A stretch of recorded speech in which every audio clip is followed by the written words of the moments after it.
Okay, so what we're going to do now is we're going to measure and mark the center of the clamshell so that we can stick the ribbon on.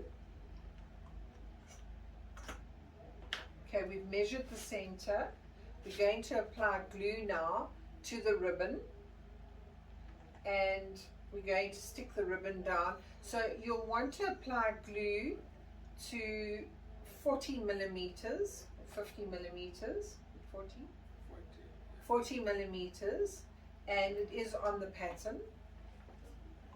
Glue the ribbon, stick it down in the center where you've made your mark.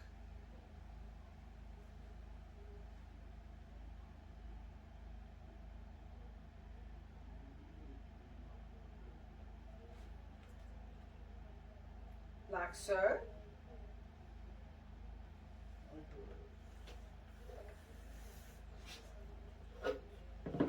And apply glue to the raw side of the box, like so. And then we're going to stick it onto the clamshell over the ribbon.